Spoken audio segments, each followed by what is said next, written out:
Welcome back, everybody. Today we're going over the Century Arms C39V2 or version 2 rifle. This one here is the update to their all-American made AK, their milled receiver, and definitely has some improvements, at least in my opinion, over the original. We'll get into a few of those here in this video. It does come with two Magpul AKP mags. These are the non-metal reinforced versions, for those of you guys wondering. I guess without further ado, we'll check out the accuracy of the rifle and then come back in and check out some of the details of it and what makes it sort of a unique offering.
A lot of times when I'm reviewing new rifles, I always do the accuracy test, but one problem we have with this gun is that there's no optics rail on there. So Century claims that the barrel and the gun combination is capable of 1.5 MOA. Honestly, I don't doubt that. It seems to be a very accurate gun. I've tested it out with a few different rounds. We've had some Winchester PDX through it, Wolf, which is what we were just shooting, bringing the steel there.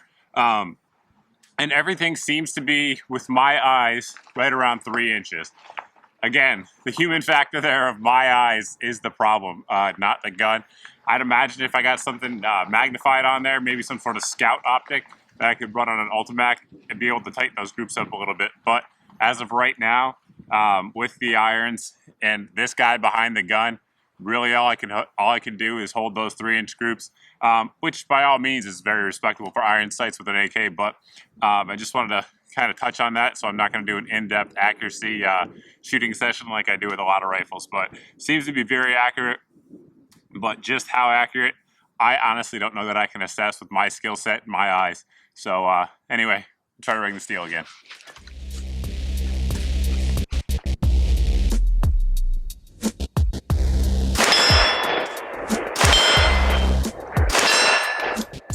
Getting into the details, we'll work our way front to back. So up front, we do have a 14mm thread pattern, and the brake that comes on it is a chevron brake. As you can see here, it has the chevron pattern and holes all the way around right at the edge. It does a good job of directing the blast upward, which keeps your muzzle flat.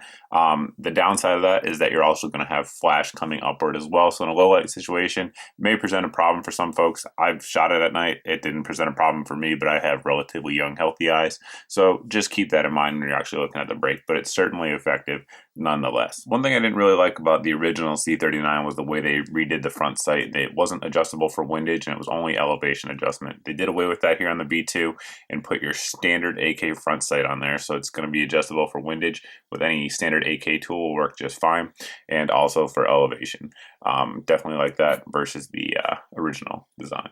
The gas block is the same as it was in the original C39, so nothing's changed there. You do have your sling attachment point up front, standard AKM type stuff, and your gas tube here is vented. So for those of you guys that like the vented look, it'll work just fine there. It's vented on both sides to release the gas pressure, because as we know, all AKs are generally over-gassed. That's a good thing. It's not a bad thing. It helps with reliability under adverse conditions. Now moving back again, check out the handguards here. These ones have a few nicks and dings on it. I can assure you they didn't come like that. That's from me. Just good, honest wear on there.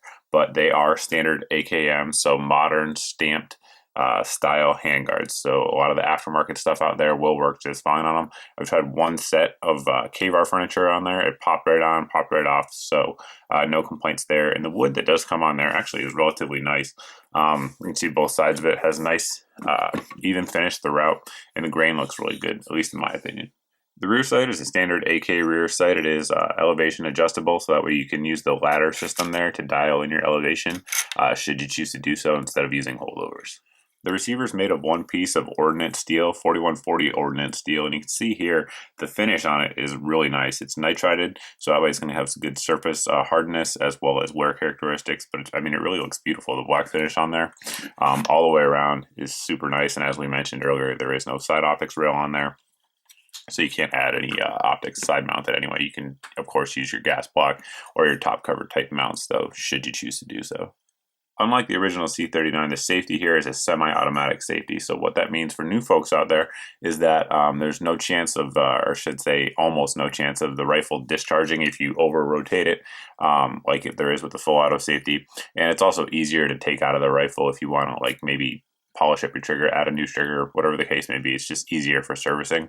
It also features the bolt hold open cutout, so that way those of you that shoot on ranges that require you to lock your bolt to the rear, you do have that capability with this safety. Looking at the bottom of the receiver, we see a couple things. Number one, very nice rivets on the trigger guard and magazine release here where it attaches to the receiver even all the way around.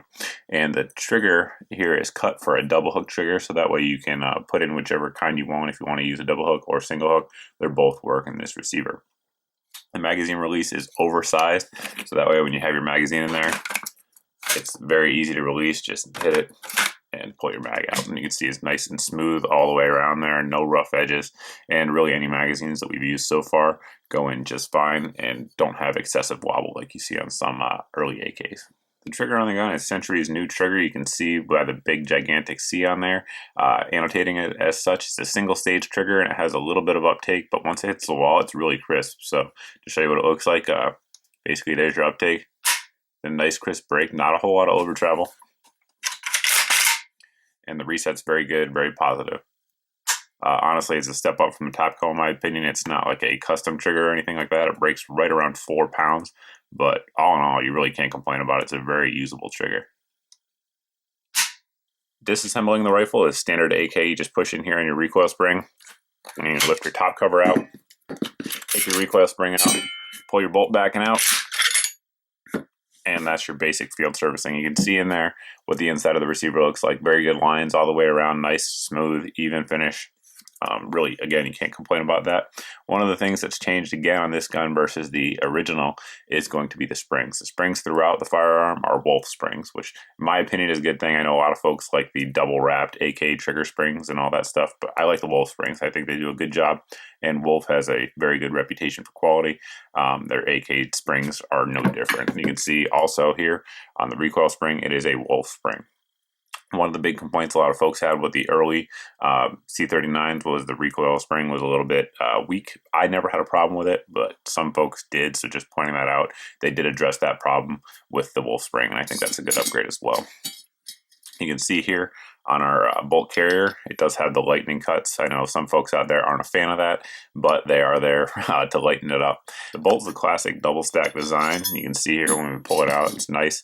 Got a nice finish to it. No rough edges all the way around, really smooth. It's melanited as well for durability. You can see there we have some wear on it going on, but so far so good. Reliability with the rifle has been 100% so far. Positive extraction. You can see the extractor there was chucking rounds out throughout the video so far, so definitely seems to be working well there.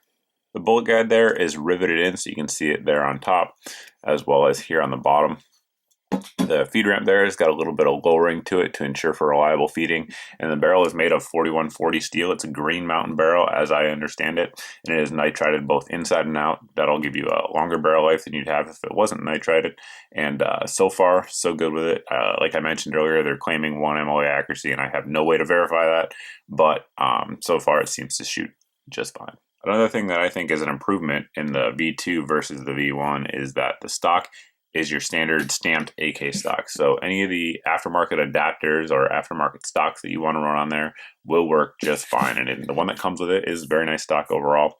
It's got the nice Warsaw length to it, which I personally prefer. Nice comb here. Really not a whole lot to complain about there as far as the stock.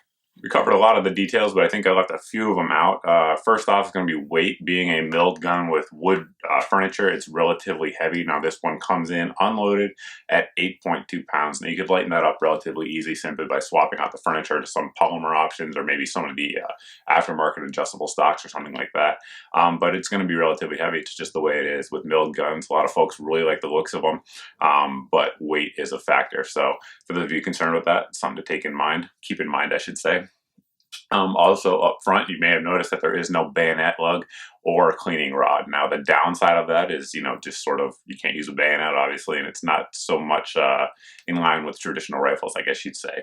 The upside of that is it makes it much easier to have a California compliant version, which they do have. So for those of you guys that live in California and haven't moved to America yet, there are California compliant versions of these rifles out there for you. They have whatever the silly mag thing that you guys have is, and obviously they have no bayonet lugs, so they do adhere to California's laws. So that's a plus.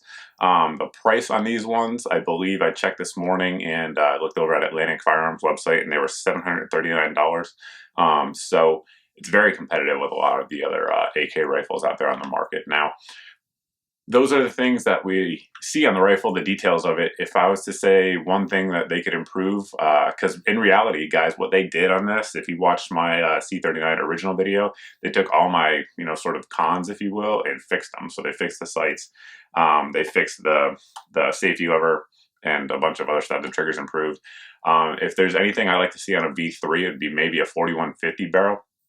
But the reality is most folks out there will never put enough rounds through the rifles to ever see a difference. So while I'd rather see a 4150 or maybe even a Cold Hammer Forged one day, that could be down the road a long ways, guys, because obviously, as we know, there's no, at least as of right now, US-made Cold Hammer Forged barrels. But the fact that there's so many companies now making US-made AKs and US-made AK parts gives me hope for the future for sure. So on that note, another thing to think about is, it's sad and unfortunate, but in our country, if you look at the last 30 years, there's been so many different import bans, from Chinese rifles to Russian rifles to rifles from all other countries, really, with the exception of like Bulgaria and Romania currently. The fact that we're having more and more US-made options is always a good thing, because, any day now we're one more ban away from knocking another country off the list. And the more quality US-made AKs out there, in my opinion, it's certainly a good thing and a step in the right direction. But if you guys have any questions about this rifle that I didn't cover here, any comments, anything like that, you can always post below in the comments section. You can also post over at my Facebook page as always, but I do thank you for watching. Thanks for subscribing. If you guys haven't subscribed, go ahead and click the subscribe button, please. I appreciate it. And hope to see you guys in the next video.